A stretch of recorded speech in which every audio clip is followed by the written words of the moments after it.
शिव की पवित्र कृपा से, उनकी करुणा, उनकी उदारता से ये पवित्र पावन शिव महापुराण की कथा जयंती स्टेडियम भिलाई छत्तीसगढ़ के इस पवित्र पावन प्रांगण में श्रवण करने के लिए विराजमान है। कथा के मुख्य आयोजक श्री बोलबम सेवा एवं कल्याण समिति प्रदेश अध्यक्ष श्री दया सिंह जी भिलाई छत्तीसगढ़ से एक बार जोरदार ताली बजाकर उनके लिए साधुवाद। जिन्होंने इस पवित्र पावन कथा का आयोजन कराकर संपूर्ण छत्तीसगढ़ वासियों को बड़ा आनंद प्रदान किया है। एक बार जोरदार ताली बजाकर उनका स्वागत करें। प्रेशर नहीं है। भगवान शिव की जब कृपा होती है तब कहीं शिव महापुराण की कथा अपने क्षेत्र में श्रावण महीने में आयोजित हो पाती है। और मैं श्री दया सिंह जी को कहूँगा कि आपकी शिव भक्ति बड़ी प्रबल है, इसलिए बाबा ने सावन महीने में आप पर यहाँ करुणा कर और तेरी कृपा बिना ना हिले एक भी अणु लेते श्वास तेरी कृपा से तनु बखान क्या करूं मैं राखों के ढेर का चपटी भभूत खजाना कुबेर का हे गंगा मुक्ति ओंकार भोले ओंकार तू आयो सरतिहारी शंभुतारिका बखान क्या करूं मैं राखों के ढेर का चपटी भभूत में खजाना कुबेर का हे गंगा मुक्ति ओंकार तू भोले ओंकार तू आयो सरतिहारी शंभुतारिका। भिलाई वासियों के कोई पुण्य प्रबल है जो श्रावण महीने में एक कथा भले कहीं ऑफलाइन हो ना हो पर भिलाई में जरूर हो जाती है। कथा मंडप में विराजमान पूर्व गृह मंत्री जी एवं साथ में ही विराजमान मंत्री महोदय, सभी श्रोता भाई बहन जो इस पवित्र कथा का लाभ ले रहे हैं और अपने जीवन को सार्थक बना रहे हैं।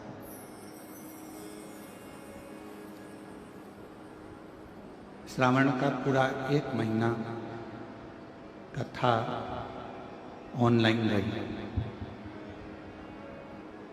पूरे एक महीने पर श्रावण के एक महीने के अंदर जो ये कथा भिलाई में हो रही है ये ऑफलाइन हो रही है। और शायद ऐसा नज़ारा भिलाई वालों ने पहले नहीं देखा होगा। क्योंकि हमेशा भिलाई में 3 पंडाल बनते थे, अब की बार 5 पंडाल बनाए गए और 5 पंडाल में शिव भक्त लाखों की संख्या में विराजमान। और सोशल मीडियाओं के माध्यम से यहाँ के भिलाई के जितने यूट्यूबर हैं, जितने भी भिलाई के, उन यूट्यूबरों ने इस भिलाई की कथा को इतना अच्छा कवरेज किया कि जनमानस तक एक एक पल पल की खबर यहाँ की पहुँचाई और जनमानस में शिव भक्ति का प्रचार किया। मैं भिलाई नगर के और भिलाई के आसपास के सभी यूट्यूबरों को बहुत बहुत साधुवाद, बधाइयाँ देता हूँ, जो आपकी सोशल मीडिया के माध्यम से श्रावण महीने में शिव भक्ति जनमानस तक पहुँची है। कथा मंडप में ही विराजमान भिलाई नगर के ही विद्वत ब्राह्मण जन, संत जन, गुरुजन, तपस्वी जन, साधक, ये बोलबम सेवा समिति पहले भी कथा का दिव्य और भव्य आयोजन श्रावण महीने में कराया और कोई पुण्याई जब तक प्रबल ना हो, प्रकट ना हो, तब तक भगवान शंकर के पंडाल में पहुंचना और कथा श्रवण करना, ये दोनों कठिन है। कोई पुण्य, कोई पिछले जन्म के अच्छे कर्म मुझे बाबा तेरा, कोई पिछले जन्म के अच्छे कर्म मुझे बाबा तेरा, जहाँ सारी दुनिया झुकती है, जहाँ सारी दुनिया झुकती है, मुझे वो आली दरबार मिला, दरबार मिला। कोई पिछले जन्म के अच्छे कर्म मुझे बाबा तेरा प्यार मिला, कोई पिछले जन्म के अच्छे कर्म मुझे बाबा तेरा प्यार मिला। कोई पूर्व का कोई अच्छा क्रम होगा, पूर्व का कोई अच्छा भजन होगा, पूर्व का कोई अच्छा क्रम होगा, जो ये पवित्र पावन शिव महापुराण की कथा श्रावण के पवित्र अवसर पर आप और हमको मिल रही है।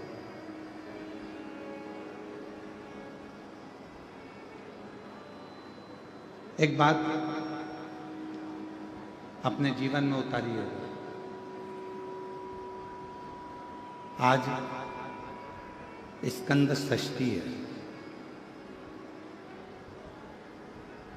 और आप सभी को मालूम हो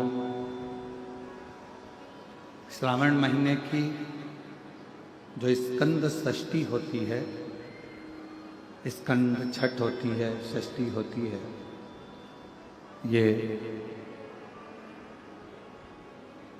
पूरे वर्ष में केवल एक दिन श्रावण के महीने में आती है, जिस दिन भगवान शिव जी ने भगवान स्कंद देव को, कार्तिकेय बाबा को श्री सैलम में जाकर इतने वर दिए थे कि 33 कोटि देवी देवताओं ने भी वरों का भंडार स्कंद देव को प्रदान कर दिया। आवाज़ सेट नहीं हो रही, चोंगे जैसी आवाज़ आ रही है, उसको सेट करिए और ऊपर के स्पीकरों में बिल्कुल आवाज़ नहीं।